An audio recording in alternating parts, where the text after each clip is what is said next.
creepy hiking stories. There's an old abandoned road beside my house that winds down the mountain beside the ski hills. It was abandoned because no one lived on it, and it was costing the town too much money to maintain. But it's a cool spot to go hiking now. One day, I was hiking down towards the river at the bottom of the road. It was fall, so all the leaves were off, and it was very bright in the woods. I came around a corner to a section of the road that was washed out. So I was focused more on footing than surroundings. But something caught the corner of my eye. I looked up and there's a cougar frozen in fear about 10 feet away from me. It was probably thinking the same thing I was. Holy, now what do I do? So we just sit there staring at each other for a minute or two, and suddenly a stick cracks behind me, which makes me jump, which also scares this cougar. Alright, that's terrifying in itself. A deer scared off a cougar by just stepping on a stick. Granted, if I wasn't there to put the cougar on edge already, that deer would probably have been dead. And similarly, if that deer had not been there, the situation may have been had not the same ending for me as well. So we all survived based on sheer luck and fear.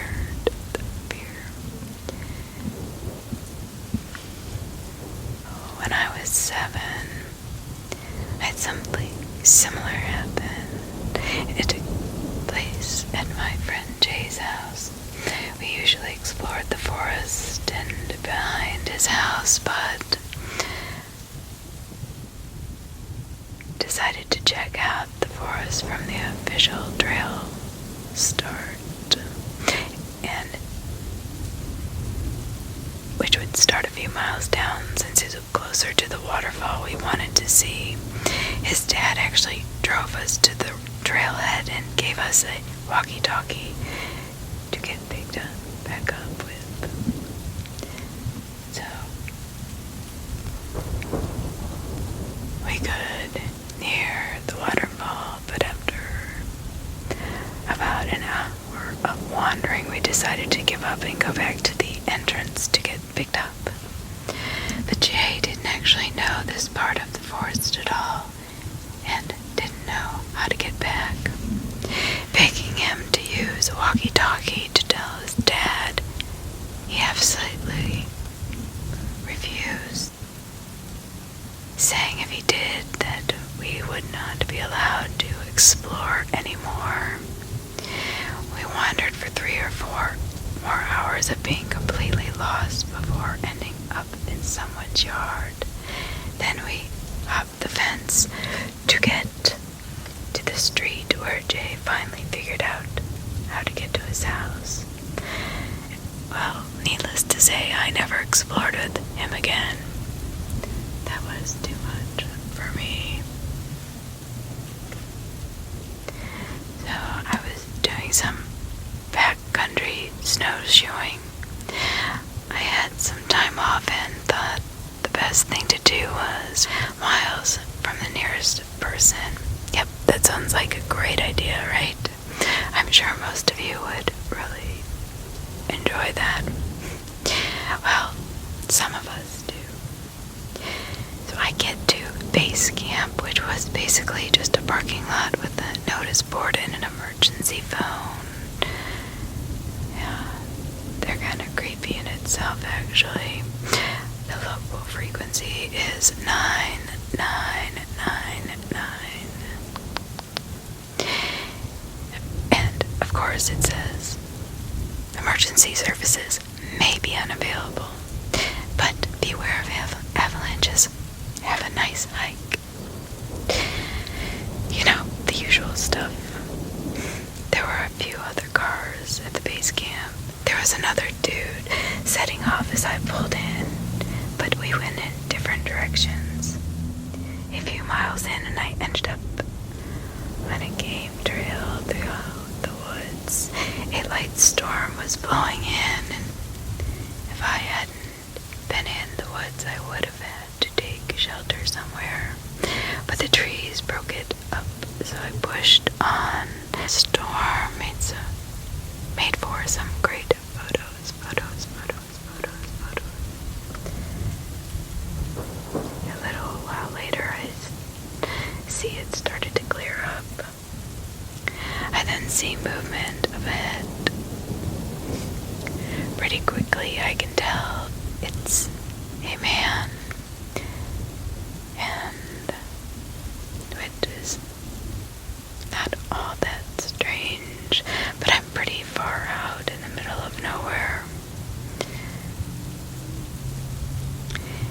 This man is heading towards me as I walk along the trail. We stop to chat. It's pretty much standard practice if you see someone on the back country. It could be a lifesaver if you are able to give rescue crews a more recent position, that or if anything should happen, which of course we don't want to. But that's just the way it goes when you're backcountry skiing or snowshoeing. It breaks up the monotony of hearing nothing but your own footsteps, which can drive you insane. Immediately, I recognize something is off about this guy. I would say he might be in his 50s. He's got high-end gear and in good shape. I couldn't make out much more since we were so bundled up. Well, we both say hello, and he immediately starts asking questions, like firing questions at me. Who am I? Why am I out here? Where am I from? Who am I with? Just strange, overwhelming question after question. I try to be polite and answer, but he's off-putting, so I keep it vague. He keeps pushing me for details. I ask him the same questions, however, when it's his time to return with an answer, his answers are short. He deflects them or gives vague answers, probably made up ones, something I could just feel in my gut. He was sizing me up. I could practically see the gears turning behind his aviator glasses. Our conversation ended abruptly when he reached for something on his belt. Then he lunges towards me, and I took a step closer. I didn't react well. He freaked me out. I was on edge. I jumped back and stumbled. I almost tripped on my own snowshoes. I unclasped my holster and had a handgun. Range. Just matter-of-fact way. He looks at me, drops his hand from his belt and says, "Well, I should get going. Stay safe." And he just took off. He marched away in the direction I had just come from. I stood there watching him for a minute, making sure he was not turning around, and also just processing what in the world just happened. And then I started going again. I kept looking over my shoulder every couple of seconds for a few miles. This is something that is terrifying, especially when you're alone in the middle of the woods.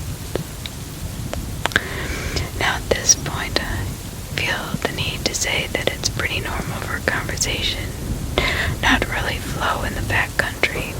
It takes a certain type of person to enjoy that environment, and it's typically not the most, well, socially competent, let's just say. Sometimes they won't pick up on cues, and they keep rambling on for an hour if you let them. Sometimes they're awkward or standoffish about seeing another person. Another thing about the backcountry is that just about everyone is armed. Sometimes animals get desperate. Better safe than sorry. There's a lot of heavily armed, odd people in the backcountry. That said, this one guy is the only one that's made me feel unsafe. We were hiking and camping in the Grand Canyon several years ago. Flash flood in the middle of the night. We had to climb up onto a huge boulder on the side of the canyon, and I was trembling in the cold for hours while the campsite was completely swept away in darkness. I had to be rescued by a helicopter the next day. Now that is truly terrifying.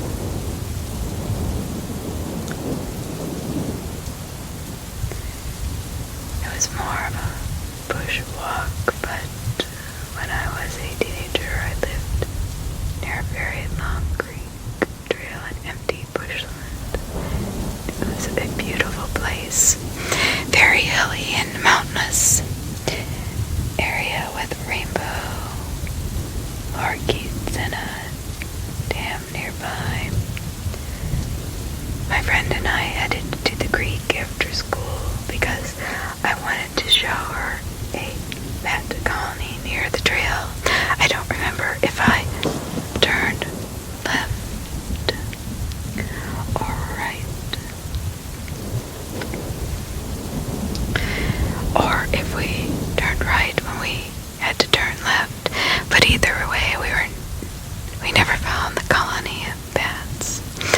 This was before smartphones, so we were just following the creek aimlessly for a couple of hours, hoping it would end up somewhere that was semi-familiar to me. So now it's getting dark. When she first saw it, a flash of red in the bushes. Now we have rosellas out here, but the thing was, she swore it was not a bird. We heard rustling now and then, which made us walk faster. It was hard to move fast on the terrain because the slope along the creek was getting steeper. Embedded in the creek bed were sometimes these huge concrete cylinders big enough to stand inside. Some of them had water flowing through them, some did not. After she saw the red flash, we spotted something else on the other side of the creek. It was one of the big concrete cylinders, but the difference was there was stuff inside. I thought it was garbage at first, but I was absolutely wrong. It was somebody's home. We could make out blankets, a shopping trolley full of miscellaneous items, newspapers, magazines, cutouts, hangings off concrete walls, mostly of girls. We did not say anything to each other, but we were almost running at this point in terror. We heard rustling now and then, which could have been anything. There's plenty of wildlife out here, especially in the bushlands. It was maybe 30 minutes to an hour later when we saw wire fencing and followed it to some kind of garbage yard in an industrial area. Turned out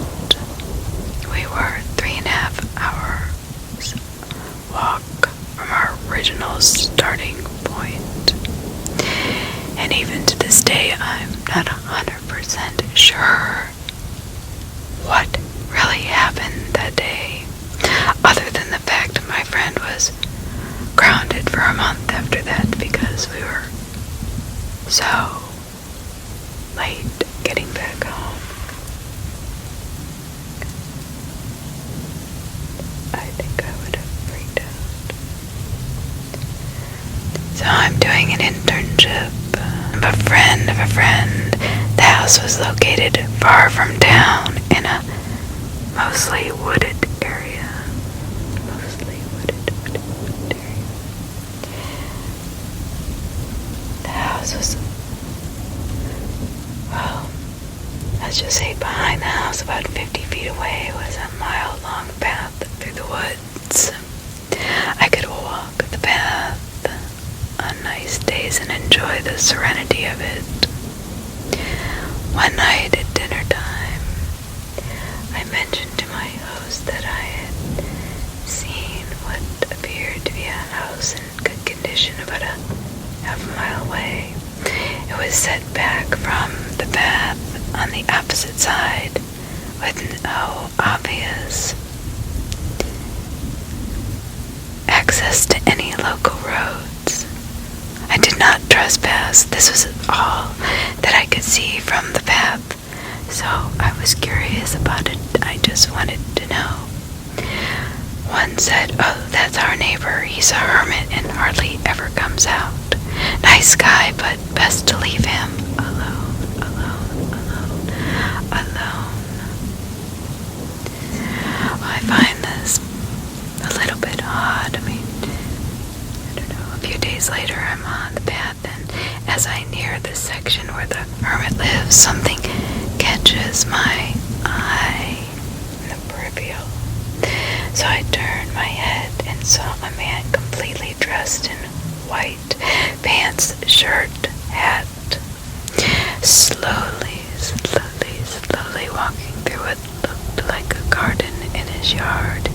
He stopped and looked right at me, so I gave a friendly smile and short wave and kept on going. On my return, he was nowhere to be seen. So a couple weeks,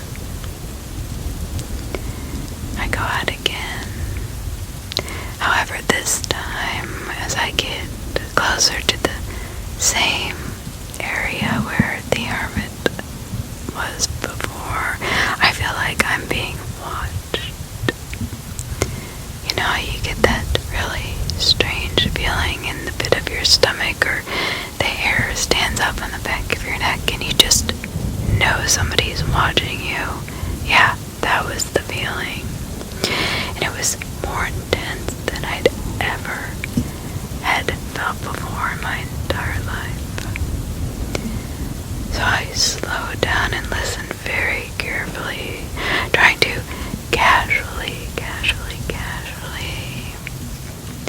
glance around when I saw it about 20 feet ahead of me, perched on top of a thin dead tree trunk just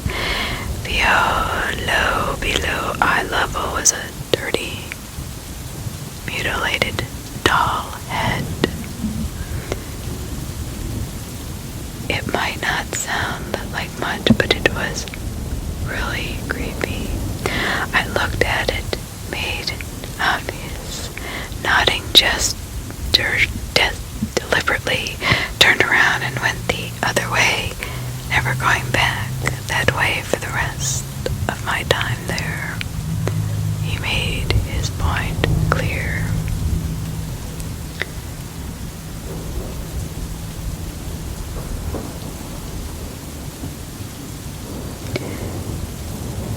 I was hunting with my late papa. It was about 2001. So 2 miles deep in South Georgia woods, and we see a figure in a tree, eyes looking right at us. No real form, just eyes in a squatted position. We waved to to get his attention. Nothing back. We walk by and see it's not on any deer stand, just clinging to a pine. Just a corpse. Bones hanging from a pine tree. And we never went back to that spot. Bad vibes and no deer anyway.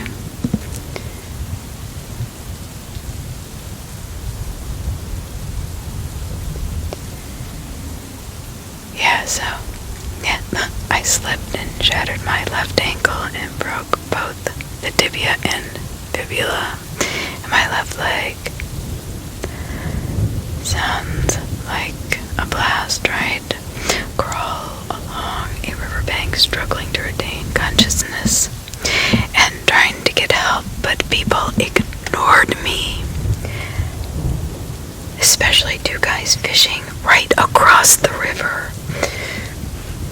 I was in desperate need of help. I did not have a cell phone at the time. Finally, after a couple hours of literally crawling to civilization, I got close enough to a park area to get someone's attention, who finally called for help. When the EMTs arrived, I remember staring at one's gloved hand as he wrote down my information, thinking of all the things he'd written that way. I asked if that was all, and that he needed any. Said yes. Good, I'm going to pass out now. And the whiteness took over. It was one of the most horrific times ever at hiking.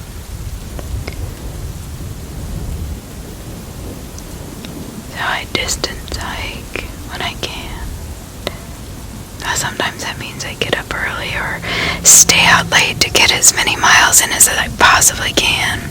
Sometimes walking in the pitch dark with a low light headlamp. Now this gets really spooky, but I grew up in the woods, especially in this area, and I've slept under our canopy of stars more nights than I can count. I have trekked thousands of miles of trail, riverbank, lake, shore, ridge, bottoms, bogs, and creeks, you name it, I've done it. The reason I'm telling you all this is because it is important for you to understand. I have heard, seen, and smelled about all this region has to offer in the way of wilderness. My scariest by far experience, though, happened about 4:30 in the morning.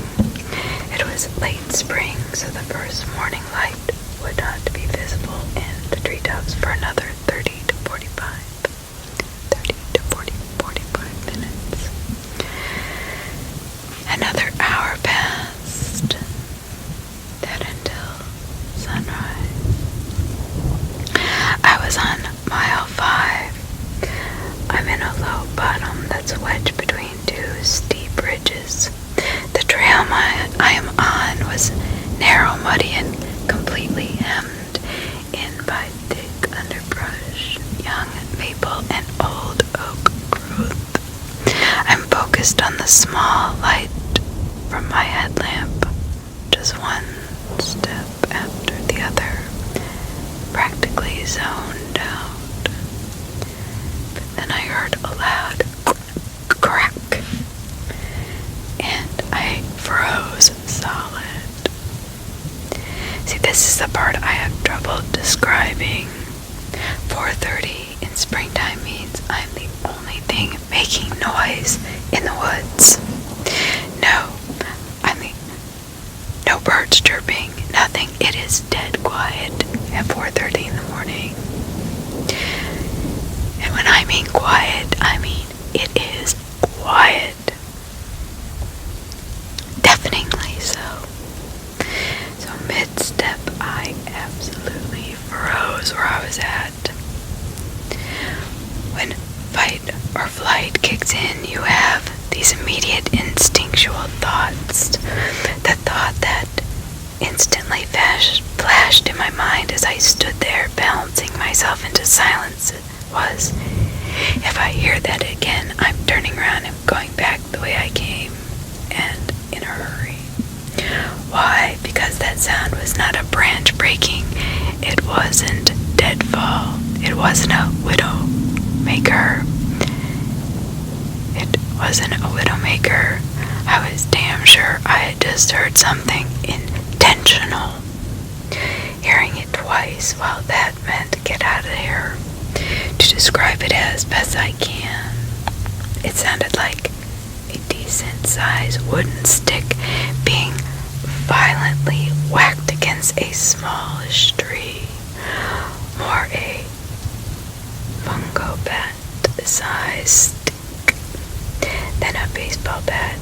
The distinction in my head being that this sound was a crack and not a thud or a thump, and have described it as explosive and the best because it was so sudden and incredibly loud. I had the sense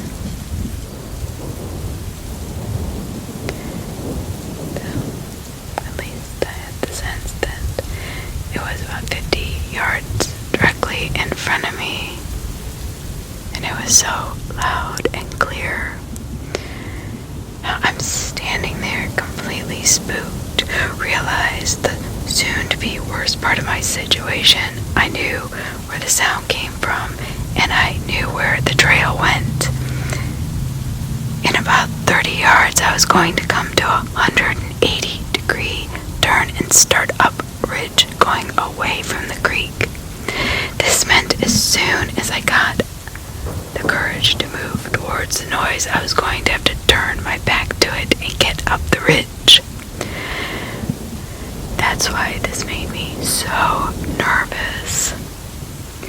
You never want to have your back to a sound like that.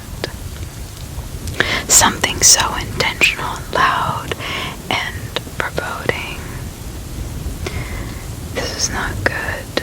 My head somewhere between meth fiend murder and Bigfoot bludgeoning. Minutes pass. I just breathe my foggy breath into my glasses and listen. Nothing. Dead quiet. I've got about 30 minutes until first light. I crank up the headlamp and start to slowly creep into the 180-degree turn. And I start to slowly creep to the 180-degree turn. When you wear a headlamp in the woods at night, every tree branch in front of you casts a big, black, moving shadow on the trail, which, of course, did not help. Which is very true. It does happen to me. So, I get to the turn, the 180-degree turn I was talking about, and quickly make the bend. I'm moving pretty fast at this point, trying to be as quiet as I can, taking tiny, shallow breaths so I can listen while getting it up the trail. But then I smell it. A stench hits me that I cannot describe. I just imagined wet, rotten death. I've actually worked scenes where humans have expired in a past life as a firefighter. This was like the old days of when I would smell decomposition, but it just smelled a little bit off. I kept walking fast. By the time I made the top of the ridge, I was huffing, and the first light was showing. I did not stop moving until full light was out and the birds were chirping. I've heard it all in our woods. I've smelled it all, and I'm telling you, I don't know what that was. Deadfall, or especially leaved, our branches make a lot of noise on the way down. I've heard it many times, and that was definitely not it. I don't know, but it's always on my mind. It creeps me out to this day. Some things you just can't explain.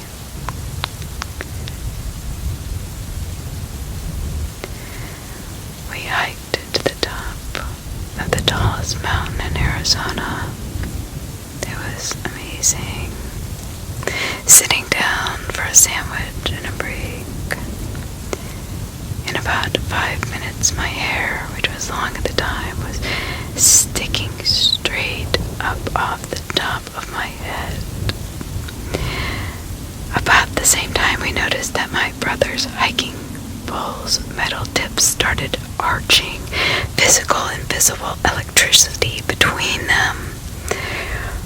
We packed our stuff up and hustled, literally running down the mountain, being chased by a storm. So you know what that means when something starts to bow away from another metal piece, or your hair sticks straight up and you're about to get hit by lightning. We were all of a sudden surrounded by a fog. And as it turns out, that fog was the storm clouds, and we were just too high up to notice. There was probably 10 of us total, a good mile at least above the tree line. And there would be bolts of static that would shoot from the front to the back. In my case, directly into my forehead, and it made my leg seize a bit and lose balance. That is scary. Lightning struck the ground about 30 feet in front of me. I've never heard something so devastatingly loud or been blinded by something that incredibly bright. There was a pressure wave that came off of it, and it was insanely hot. Shook the ground. The whole mountain felt like it was going to split clean in two. It remains one of the 5 scariest moments of my life, and one of the 5 most amazing moments in the literal sense. Storms and lightning are fun to watch, but being inside a thunderhead cloud while the entire world around you is shaking and rumbling and crackling, now that's a whole different story. A whole different story. A whole different story. Different story. I was with a bunch of my guy friends. We are going to head to my woods that are pretty far away from the house, but still within shouting distance. It was around 11 p.m. or so. And while walking, I felt that something was off. My heart pumped a little harder and faster than usual. My voice was also a little shaky. We get to the edge of the yard, the entrance of the woods. To describe what the entrance looks like, imagine a minor downward curve that is blocked by some low-hanging trees. Then it goes into a hallway of tall grasses and weeds. We track on and keep talking to take the edge off. Once we reach this fishing spot, we began to hear sticks breaking, grass crunching, and other eerie sounds that were very intentional. My brother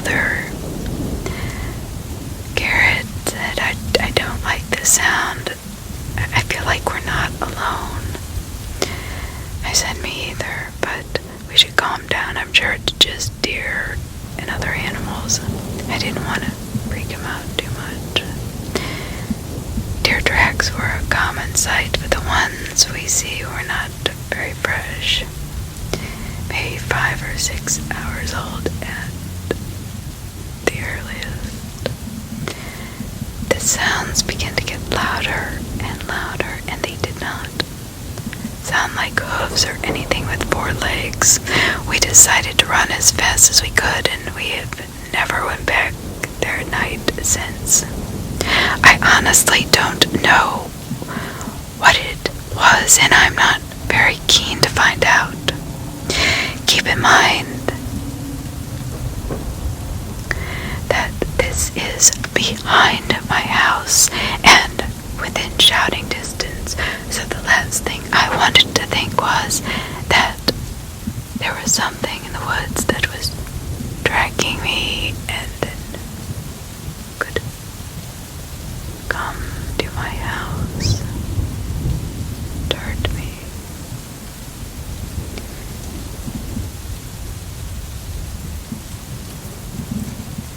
This goes back a few years. A buddy of mine, we were hiking in mountains in Oregon. We did the normal stuff. We set up our camp, which as a camper, that's the first thing you do. You want shelter. And your stuff out of your backpack lightens the load. And you don't have to do it in the dark either. Now, we're at the foot of the mountain and decided it's time to hit the hay. I got into my tent and he goes into his. A couple of hours, I woke up from hearing a blood-curdling scream outside. Up the mountain, I get up and check it out. First thing I do is go to my buddy's tent. He is not there, so I begin to panic. I put my boots on and get my flashlight. I am heading up the mountain and find him injured. He said a mountain lion attacked him in his tent and dragged him into the woods. He said the mountain lion ran off after I started coming up the mountain. I don't know what happened that night. I guess the mountain lion thought I was a bigger threat, like a bear or something, to get his prey. We really don't know why it ran off, because I had doubts about it, thinking I was a threat. I'm not even sure that it was a mountain lion, but I'm afraid to say it out loud what I really think it was. Not that I'm superstitious, but you never know. The woods can be a very interesting place full of many secrets.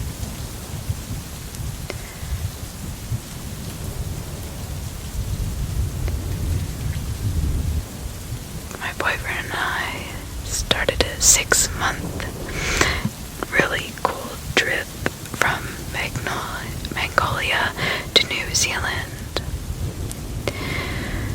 And we're coming to the end of our time in Mongolia. We were on a 5-day trip around the Gobi Desert with a driver who knew his way around. He also had no English at all in his vocabulary. Say, the last day of the trip, we stopped at this amazing place called Baka Gazrin Chulu. I'm sorry if I butchered that. Which is an area with unusual granite formations. The 2 of us and 3 French girls we met along the way were all exploring this area, taking pictures and just walking around, etc.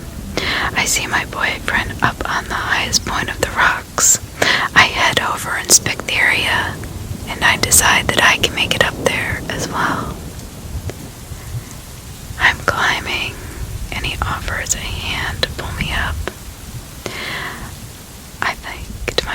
this is easy. I'll be able to get up and refuse to take his hand. The last step up, my foot slips. I fall. Only about 3 meters down to the next plateau, but land on both of my feet. I tumble over the edge of this plateau and end up lying on the next one below. At that stage, I'm laughing because the 3 girls were screaming as if they just saw me fall to my death. I shout, "I'm okay," a few times, and while trying to push myself up into a sitting position, I see my left foot. My ankle was broken and my foot basically in a 90-degree angle to the right. I quickly push it back to where it should be. Thanks to adrenaline and shock, I did not feel pain at this stage. Within seconds, my boyfriend has jumped down and is trying to get me up. But I explained to him that both my feet are probably broken. After an hour of waiting for the stub toe pain to go away, I decided I definitely can't walk back to the car. The girls run ahead to get the driver to come as close as possible. My boyfriend, the hero, proceeds to carry me down this mountain on his back. Finally, we get to the car. I had to explain to our driver that I needed to go to the hospital, and luckily off we went. I think he got the picture with how bad my ankles looked. 7 hours later, we were in Ulaanbaatar at a hospital where no one apart from an intern could speak English. After getting x-rays, I was told by the intern who was translating what his superior was saying that I need surgery. If you don't get surgery soon, you will lose your heel. It's actually what he was saying. He also proceeds to tell me that they don't have the right technology to do any procedure like that there. I needed to fly home to my country. I get a cast. Was then also told by the hospital that they don't have crutches or wheelchairs. My boyfriend carried me back to the car and to the hostel. Contacted our insurance to figure out a way to get home. In the end, we flew back to Ireland, business class, might I add. I must say, travel insurance is amazing. I ended up getting 3 titanium screws put into my left talus. I was on crutches over 5 months and made great recovery.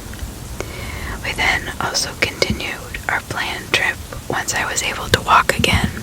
So apart from having a stiff ankle for the rest of my life and not being able to run anymore, I think I got off pretty lightly. Scariest moment of all of this was while I was sitting on a ledge somewhere up in the rock formation. There were huge vultures circling overhead. There were huge vultures circling overhead. I could not help but think if this would have happened to someone who was alone,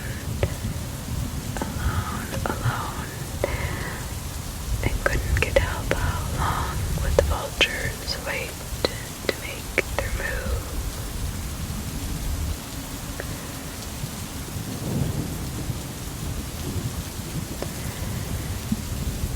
To make their move and eat me basically. I was lucky, very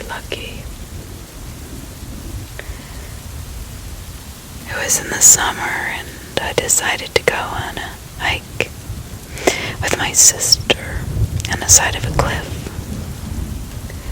And a man with a big German shepherd started to follow us. The man began to walk even faster until he was almost directly behind us. My sister and I walked as fast as we could until we started to run. We were about 1 kilometer until the track ended and got into the car park. So we were running for a while and the man was still following us. My sister and I were surprised that the man was still chasing after us, considering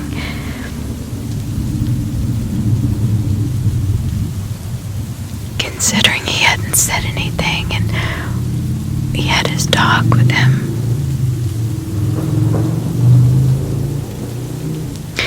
Considering he hadn't said anything to us really and had his dog with him, I mean, what did he want?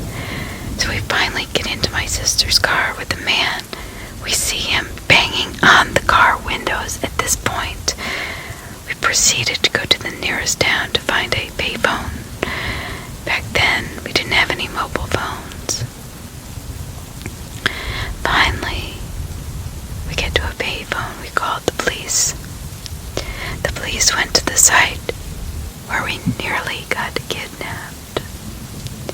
The police called our home phone and told us that they tried to search for the man who did this to us, but they only found him after he hung himself on a tree and his dog underneath him dead with a stabbing wound.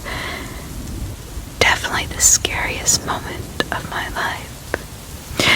Now my question would be, was somebody chasing after him and he needed help? Or was he trying to kidnap the girls? Because why would he hang himself and kill his dog? This story kind of,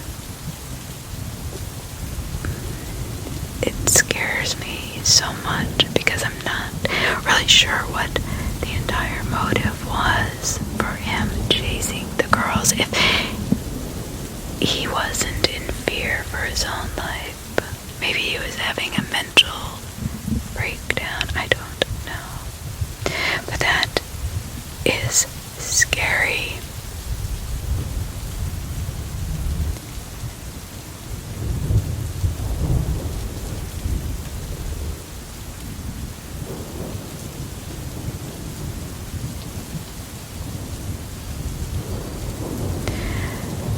I'm in the Grand Canyon.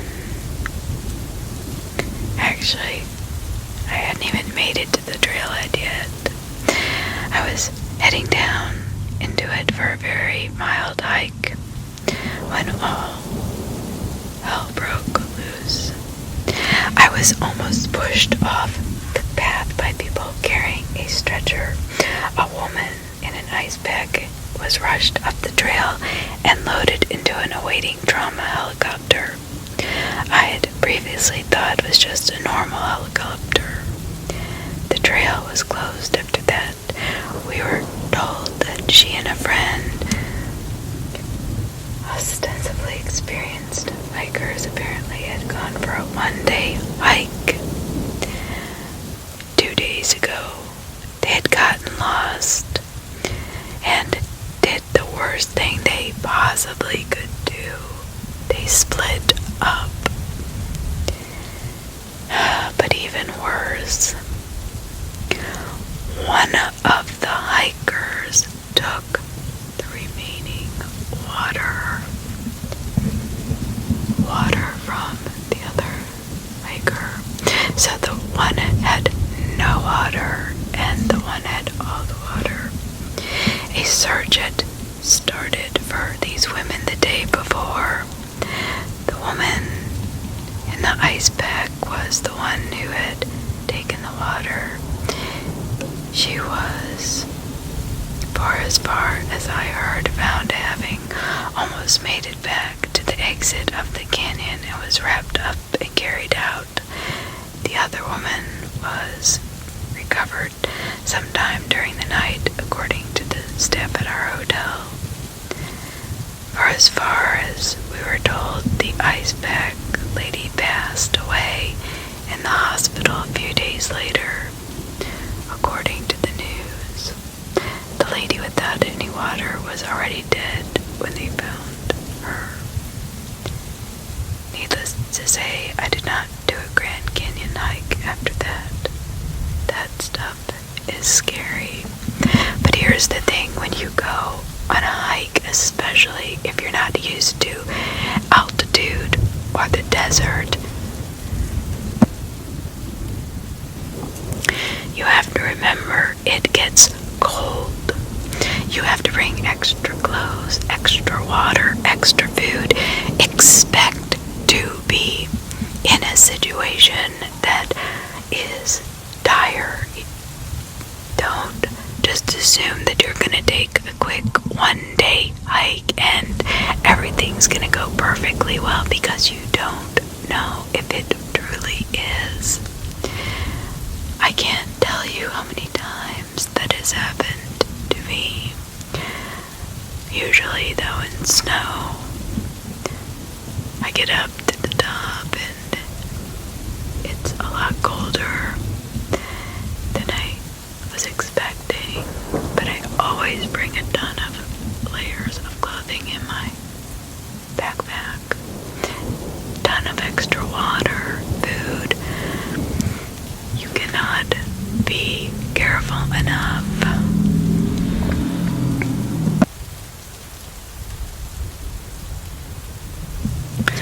You really can't be careful enough, honestly. So when you go on a hike, please, please, please just watch yourself, please. Because death is a very possible reality when you start to hike in the middle of the wilderness. And if you're not used to the climate, that's even worse. So if you're not used to a dry climate or a high altitude, then you have to take account for that. I even bring oxygen just in case. Actually, it helps with altitude sickness. It helps me get regulated very quickly.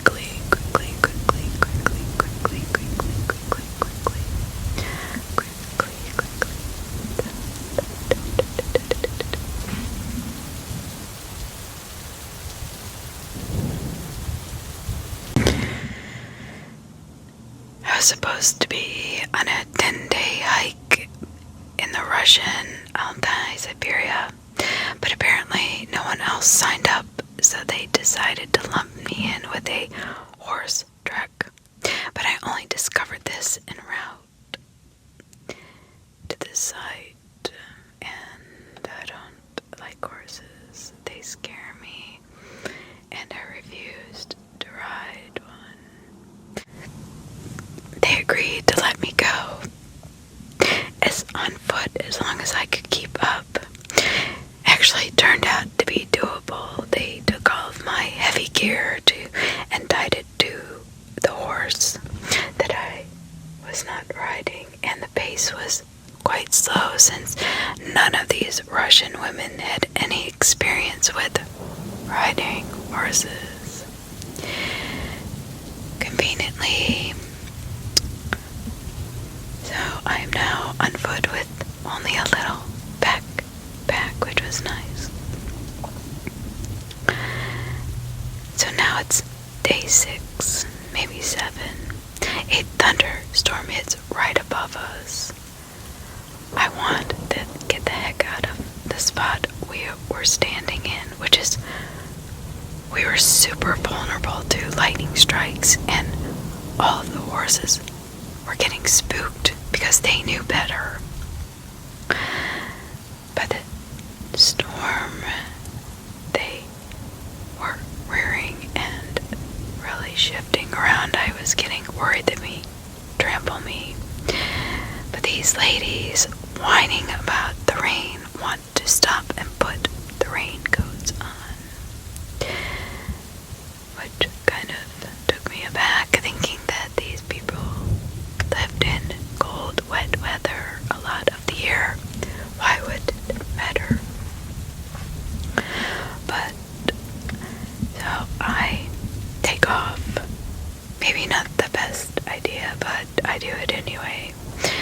we are en route to a giant lake. I think to myself, I am sure I can find a giant lake, even without a map, compass, or anything else. Maybe not the smartest move.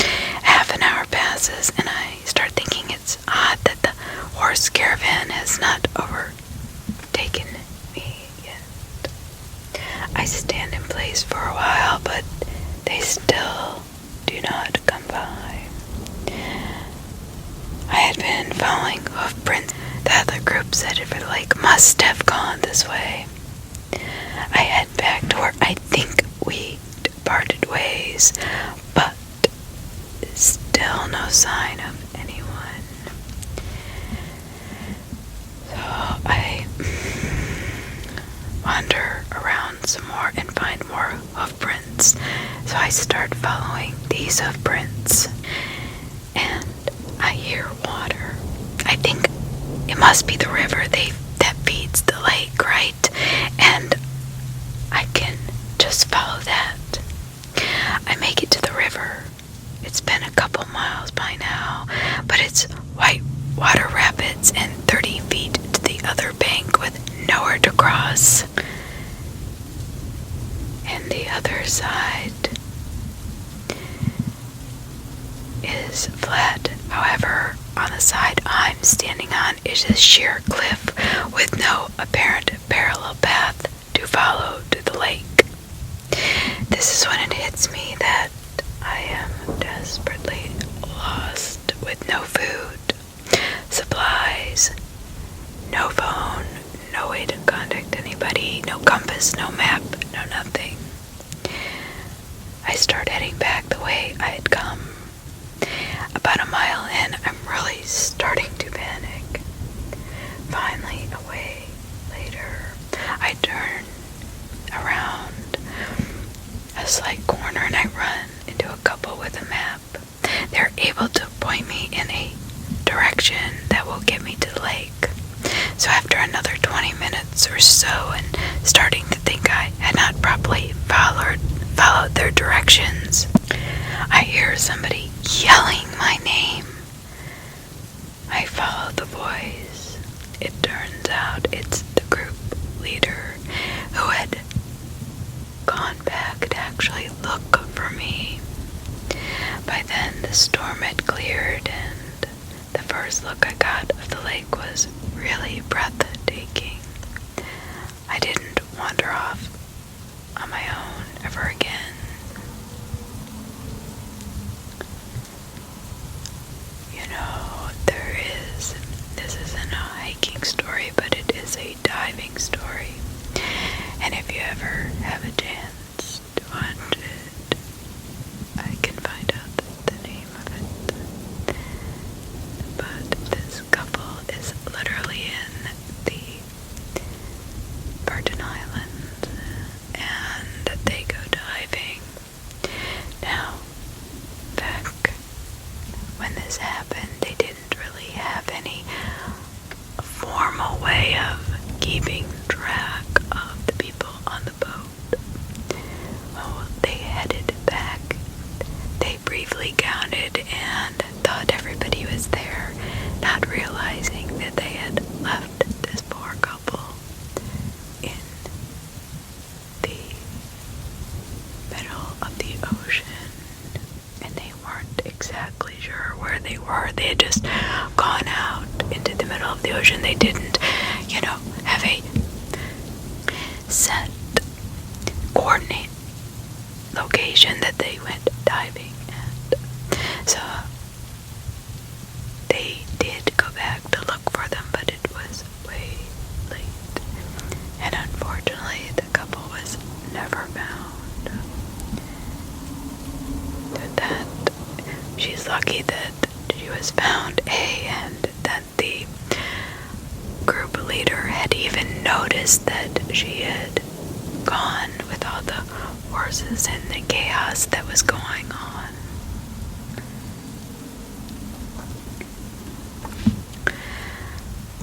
Oh, it was just my friend and I. We were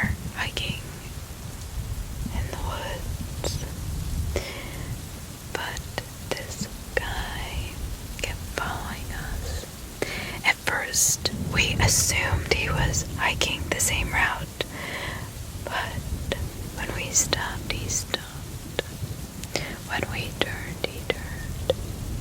We freaked out until he started moving a bit faster, trying to get closer to us. That's when we bolted out of there. He chased us for a while. However, we were lucky enough to get away. It was horrifying. I can't even begin to think about what he would have done with us if he had gotten a hold of us. We did not have our phones on us or anything, and we were two small girls around the age of 15. It can be very dangerous. You have got to be aware of your surroundings. You almost have to think that everybody is a predator. I always let people, especially if it's a bigger person or somebody who gives me a strange feeling, just go ahead. And if they don't, then I know that's a problem.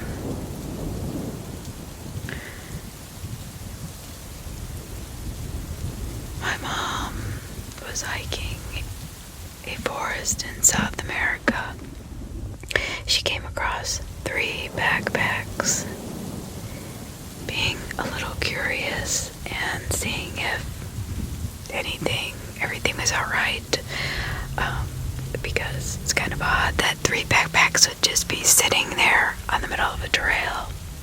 As she opened them, she found 3 knives covered in blood and a bag of. She left them there, and later she came back along the same route, and they were gone. We have no idea where they are now or why they were there in the first place. However, I think my mom was pretty lucky that those people did not catch her going through their stuff. You never know what could have happened to her.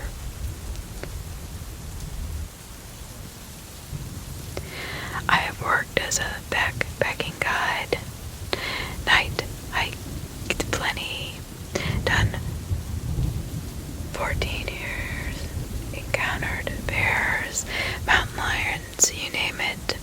Nothing's rattled me even close to what happened last month. So I did a quick 3-day section of the Appalachian Trail with some friends. The day we got off the trail, someone murdered 2 hikers with a machete at the camp we had been the night before.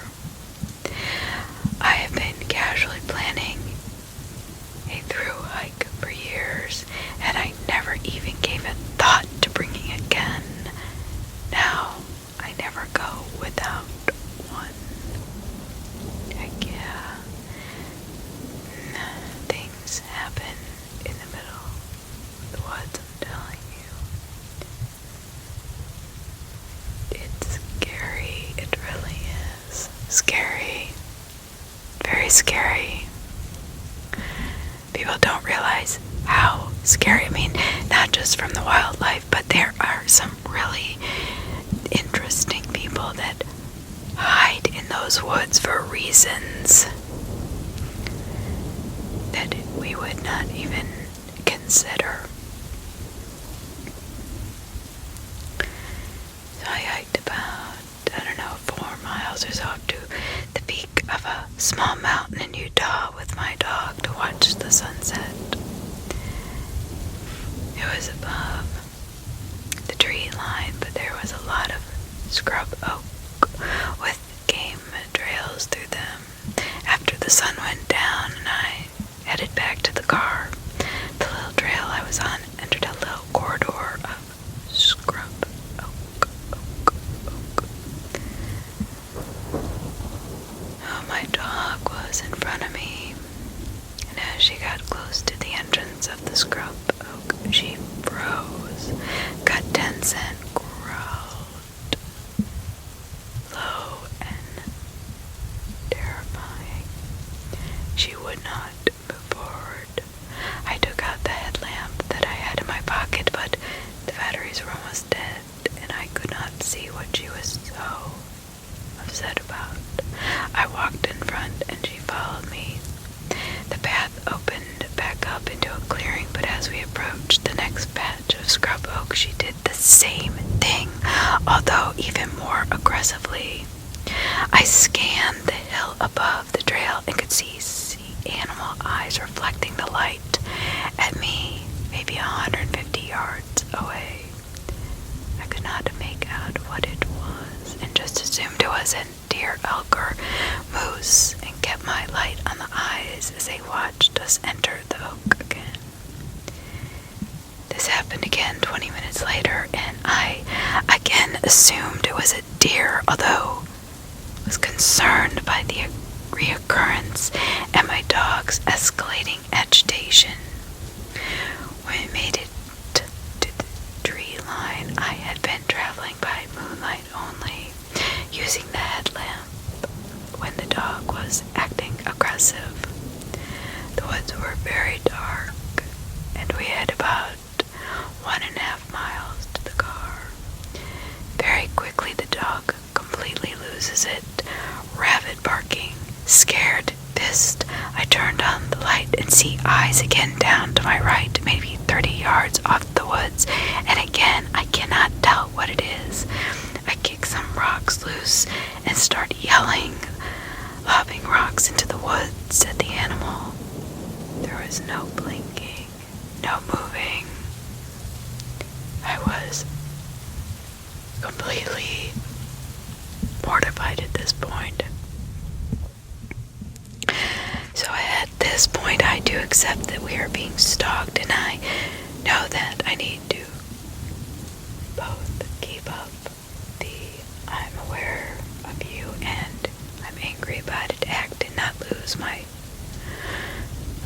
wit about me. I start running for the next 20 to 30 minutes back to the car. The trail switches back around the eyes, and they watch us steadily, never blinking. As I continue to yell and throw rocks, they are behind us, and then they go out. At this point, I am scared to death. It's likely a mountain lion, and my dog is probably the only reason it has not done anything yet. For the rest of the way to the car, I play out the scenarios on how the attack was going to go down. Thank God nothing happened. We sprinted the last 100 yards. It felt like when you're a little kid and are coming up on the basement stairs, scared that something is behind you and can't run fast enough. But what's terrifying is I look back up into the woods, and there are hundreds of these eyes looking down at us as I get into my car and leave. That was truly terrifying.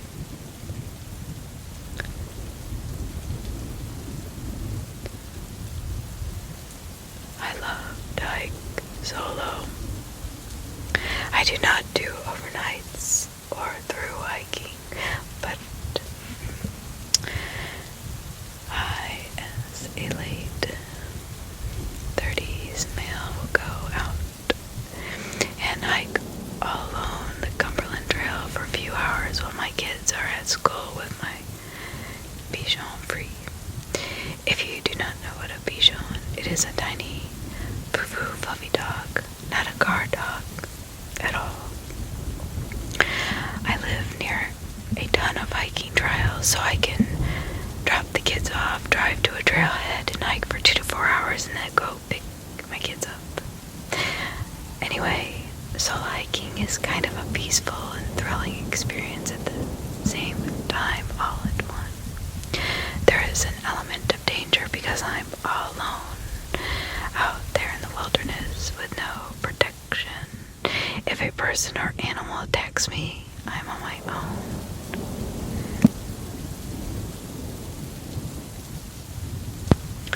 If I get lost, I'm on my own. If I fall and get hurt, I'm on my own. I always hike with a backpack that has a knife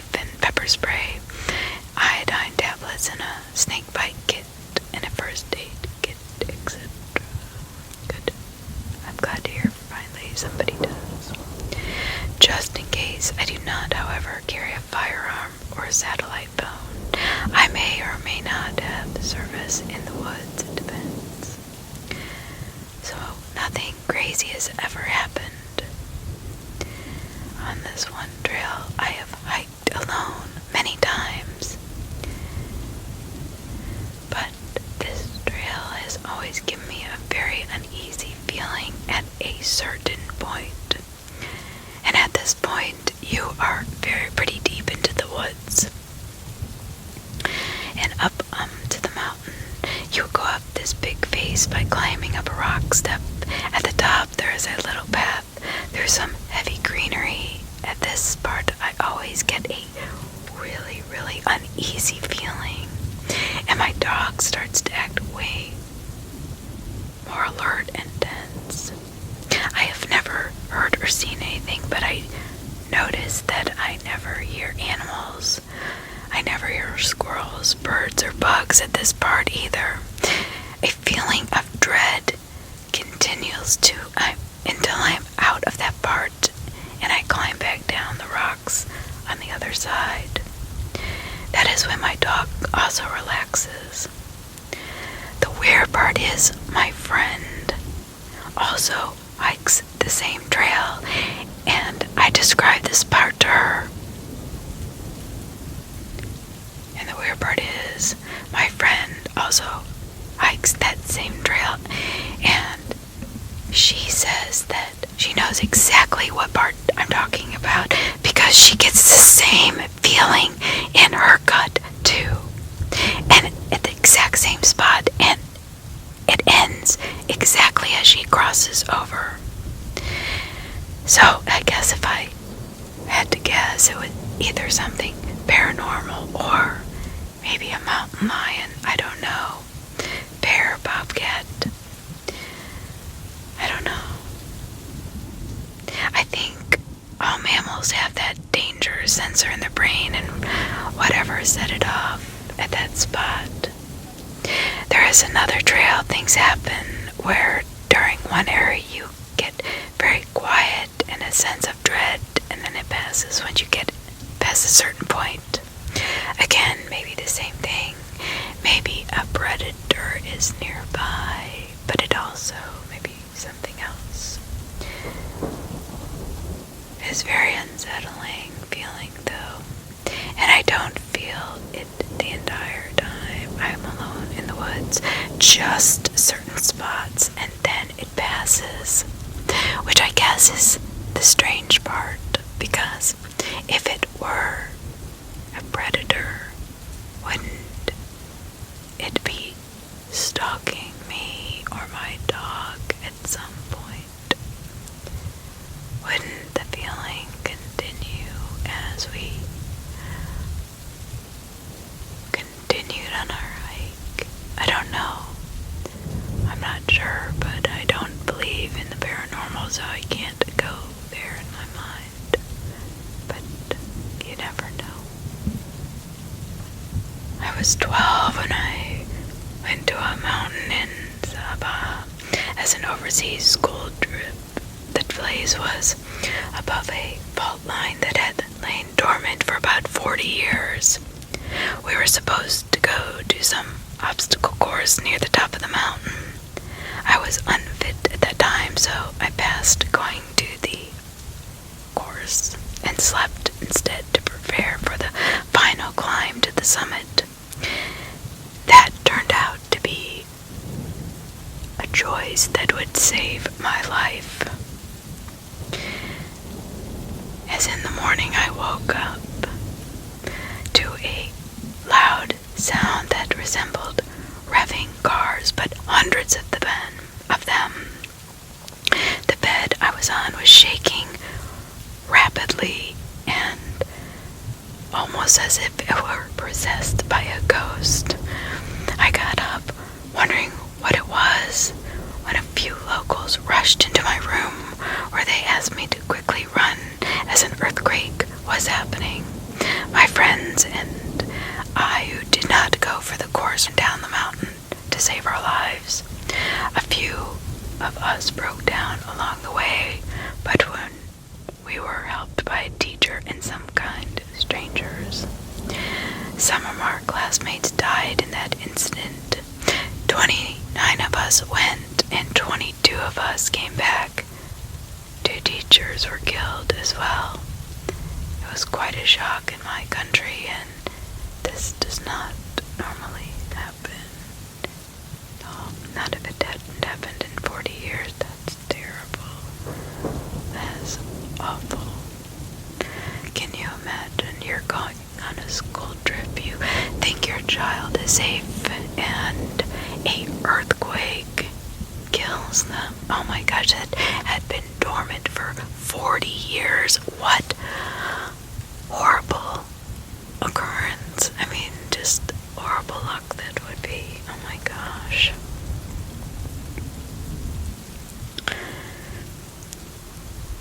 Oh, this is kind of a hike. On Pikes Peak, a few hundred meters from the top. I wanted to take some photos of the beautiful scenery. I left my wife in the car to take a quick hike out about 200 to 300 meters away so I could get a better angle for some shots and include bits I could not get otherwise. I am setting up the tripod and camera.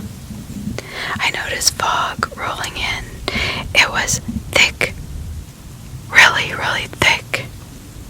I took a few shots and tried to hurry, but the fog was faster than I thought it would be, and I soon was engulfed in this thick fog I could not see through.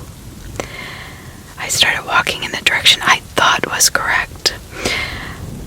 I tried to find anything that looked like a recognizable landmark, but finding none at this point, mild panic and altitude were messing with me a bit. I live near sea level, and being at 4,000 meters was brutal. At this point, since I was carrying camera gear and desperation had set in, I started to call her, but service was spotty at best. I walked for 30 minutes in the same direction, forgetting my phone was a compass as well. My head pounding and lungs on fire before heading to where I could hear cars. The fog was so thick I did not see headlights until I was probably 20 to 30 meters from the road. Everyone was heading down the mountain. I had no idea if I came out above or below where I'd started. I took a chance, thinking with my luck I'd have to hike uphill to get back to the car, and started trudging alongside the narrow roadway of the mountain. I tried hitching a ride or getting the attention of any car going down, but no one stopped. I kept trying to call my wife during the brief moments of service, but it just rang and went to voicemail. I kept slowly making my way through the soup, legs exhausted, heart pounding, my temples and ears feeling like I was breathing through a straw. After 30 minutes, I finally see our car. I get there and knock on the window.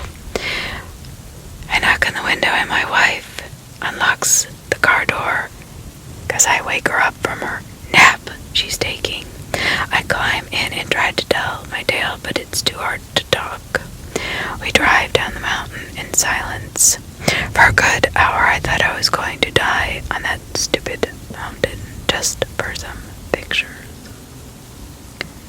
That is creepy as well. That is all I have for you tonight. I hope you enjoyed the scary hiking stories. Thank you. I appreciate you all. If you have stayed this long, thank you, thank you, thank you. Welcome back to my channel. Welcome to my channel. And I love you all so much. Please, if you could, hit the subscribe button. And if you like this kind of content, smash that thumbs up button